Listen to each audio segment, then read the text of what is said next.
الحمدللہ رب العالمین والصلاة والسلام علی اشرف الانبیاء والمرسلین اما بعد السلام علیکم ورحمۃ اللہ وبرکاتہ۔ آج کا سچا واقعہ ہے قرآن سے رسول اللہ صلی اللہ علیہ وآلہ وسلم کا حضرت زینب سے نکاح۔ اللہ سبحانہ و تعالیٰ آیت نمبر 36 اور آیت نمبر 37 میں فرماتے ہیں، اور دیکھو کسی مومن مرد اور عورت کو اللہ اور اس کے رسول کا فیصلے کے بعد اپنے کسی امر کا کوئی اختیار باقی نہیں رہتا۔ یاد رکھو اللہ تعالیٰ اور اس کے رسول کی جو بھی نافرمانی کرے گا وہ صریح گمراہی میں پڑے گا۔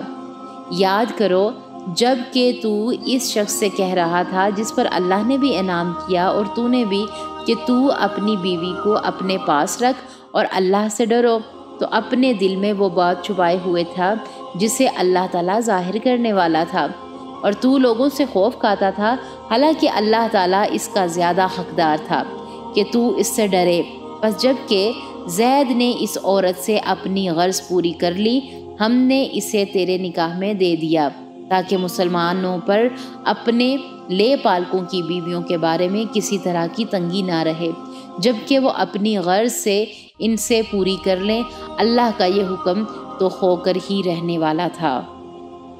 یہ آیات اس وقت نازل ہوئیں جب رسول اللہ صلی اللہ علیہ وآلہ وسلم نے حضرت زید بن حارث، جو آیت نازل ہونے سے قبل آپ کے منہ بولے بیٹے تھے، کہ طلاق شدہ بیوی حضرت زینب سے نکاح کیا، کیونکہ زمانہ جاہلیت میں منہ بولے بیٹے کو حقیقی بیٹا تصور کیا جاتا تھا۔ اسی وجہ سے حضرت زید بن حارث کو زید بن محمد صلی اللہ علیہ وآلہ وسلم کہا جاتا تھا۔ حضرت زینب رسول اللہ صلی اللہ علیہ وآلہ وسلم کی پھوپھی کی بیٹی تھی۔ رسول اللہ صلی اللہ علیہ وآلہ وسلم نے جب حضرت زینب کا نکاح حضرت زید سے کرانا چاہا تو حضرت زینب اور ان کے بھائی رضامند نہ تھے، جس پر یہ آیت نازل ہوئی کہ جس نے میرے رسول کا فیصلہ نہ مانا وہ گویا گمراہ ہو گیا۔ واقعہ کچھ یوں ہے کہ رسول اللہ صلی اللہ علیہ وآلہ وسلم نے حضرت زینب کا رشتہ حضرت زید سے کرانا چاہا۔ حضرت زینب اور ان کا بھائی اس رشتے پر راضی نہ تھے۔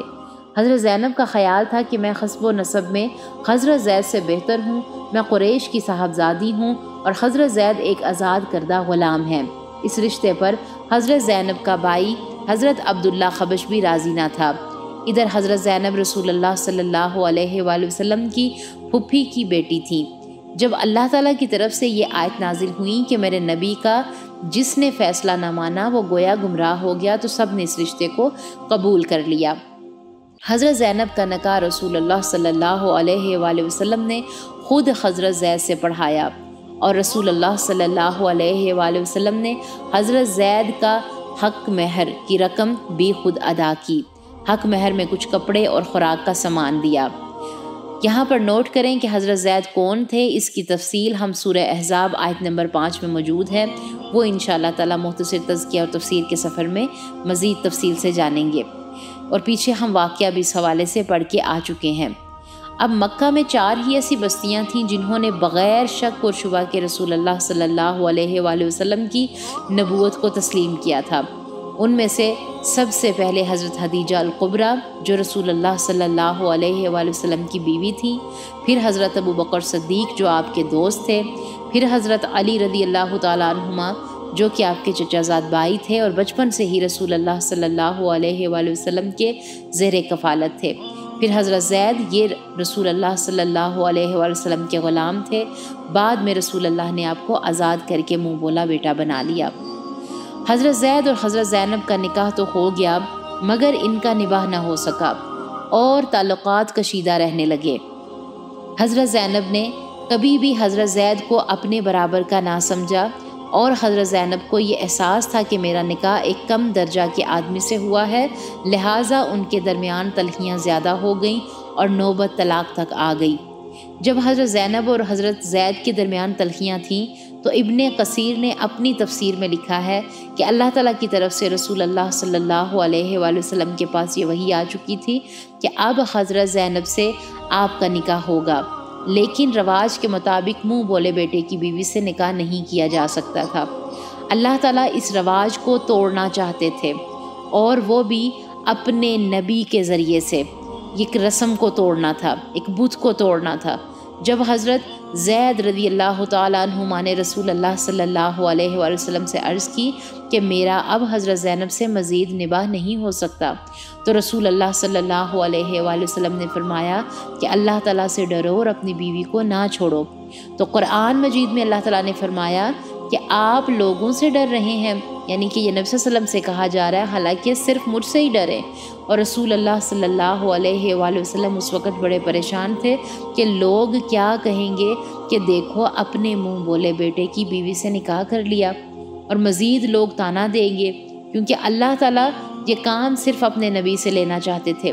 اس وجہ سے جب لوگوں نے تانا دیا تو پھر اس کا جواب بھی اللہ تعالیٰ نے خود ہی دے دیا، کیونکہ اس وجہ سے مشرکین کے 3 اعتراضات بنے۔ پہلا یہ اعتراض تھا انہیں کہ رسول اللہ نے اپنی بہو سے نکاح کر لیا ہے۔ اس بات کا جواب اللہ تعالیٰ نے دیا کہ میرے نبی مردوں میں سے کسی کے باپ نہیں ہیں۔ اگر رسول اللہ نے حضرت زید کی بیوی سے نکاح کیا ہے تو حضرت زید میرے نبی کے بیٹے نہیں ہیں، اور نہ ہی میرے نبی حضرت زید کے باپ ہیں، اور میرے نبی کا تو کوئی بیٹا ہی نہیں ہے۔ پھر دوسرا اعتراض اور اس کا جواب، دوسری بات کہ اللہ تعالیٰ نے یہ جواب دیا کہ لوگوں نے ایک حلال کو اپنے اوپر حرام کر لیا ہے، اس کو ختم کرنا ضروری ہے، آپ اللہ تعالیٰ کے رسول ہیں، ان رسموں کا توڑنا ضروری ہے۔ اور اس رسم کو توڑا بھی اللہ سبحانہ و تعالیٰ نے اپنے نبی کے ذریعے سے، تاکہ کوئی شک والی بات نہ رہے۔ پھر اللہ تعالیٰ نے فرمایا کہ یہ میرے آخری نبی ہیں، ان کے بعد کوئی نبی نہیں آئے گا، رسالت آپ پر ختم ہوگی، لہٰذا اس رسم کو ختم بھی میرے نبی ہی کریں گے۔